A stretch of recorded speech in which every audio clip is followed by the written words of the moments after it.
je pense que programme bi pas toute seule rek wax na lépp pas toute seule mooy duñ leen bàyyi ñoom kese donc accompagnement suivi lépp dina ci bokk comme ni ko tur bi tënkee rek duñ leen bàyyi jamais ñoom kese ñu dem dinañ leen teete gunge leen ànd ak ñoom incha allah ba ñu gis yoon bi bu baax.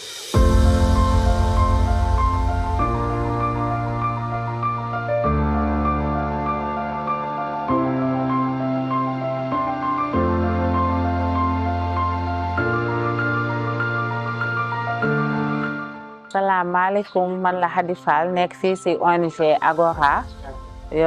di référente pôle santé mère enfant pôle santé mère enfant bi y a le centre Kër Yaay y a aussi le projet Pas Toute Seule projet Pas Toute Seule bi mooy la prise en charge des femmes victimes de violence les mères célibataires prise en charge psychosociale counseling et autonomisation. tey jii nag liñ fi dajale woon mooy projet Pas Toute Seule bi depuis mars 2024 ñu ngi siy liggéey ça fait 1 an et quelques donc dañu war a jàppale les filles et les femmes pour l'autonomisation boo ko déggee mooy pour ñoom ñu am loo xam ne daañ si jàpp mën si suturlu ñoom ak seeni doom pourquoi pas aussi ak seeni waajur nga xam ne dina leen permettre daañu am ba dootuñu dem di tàllal loxo ba peut-être yenn forme de violence yu bëri di leen di dal si loolu lay jóge jàng nañ fi ñuy defaree savon jàng nañ fi ñuy defaree madar jàng nañ fi ñuy defaree eau de javel ak ñuy defaree omo formation bi jàng nañ fi yoo xam mën nañ ko defar suñu bopp si suñu kër di leen liggéey dootuñu toog ku ñu jàppale suñu bopp ku ñu jàppale wu ñu jàppale suñu bopp. formation bi yokk na ma lu bëri ndax kenn yaakaaruma ne woon dinaa am fii liggéey bu ma mën a jàpp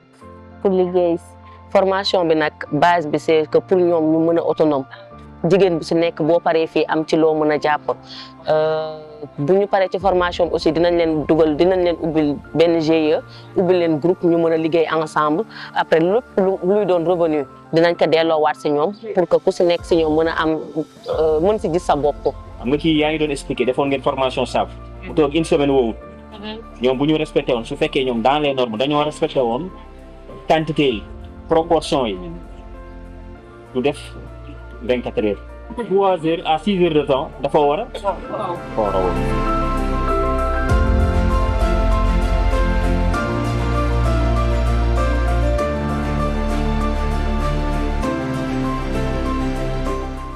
Depuis lundi 4 ñu ngi fi woon fii au niveau de Kër Yaay di leen former on a eu à former 25 filles et femmes mères célibataires donc yoo xam ne sur l'autonomisation saponification eau de javel savon liquide et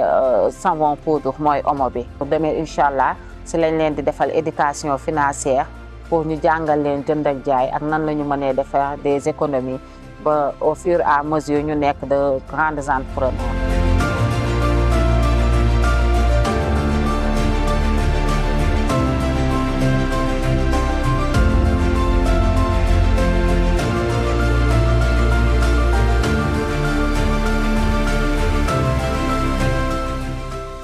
ci biir formation yi tamit chaque jour après les formations on en profite pour faire ak ñoom des causeries de sensibilisation comme niñ ko daan defee ak ñoom mais di renforcer rek li ñuy wax naan le rappel est pédagogique avant-hier defal nañ leen sur les droits de la santé reproductive mais avec un gynéco sur les MST sur l'endométriose ak toutes les seen inquiétudes yu ñu mën a am par rapport à leur vie à leur hygiène corporelle yoo xam ni peut-être les docteurs les sages-femmes et autres ñoo gën a habilités à répondre à ces questions ñu indi leen ko. Tey on est actuellement en train de faire une causerie de sensibilisation sur la santé mentale aussi avec nos partenaires de Enda Jeunesse Action. Je pense que programme bi Pas Toute Seule rek wax na lépp Pas Toute Seule mooy duñ leen bàyyi ñoom kese donc accompagnement suivi lépp dina ci bokk comme ni ko tur bi tënkee rek duñ leen bàyyi jamais ñoom kese ñu dem dinañ leen teete gunge leen ànd ak ñoom incha allah ba ñu gis yoon bi bu baax.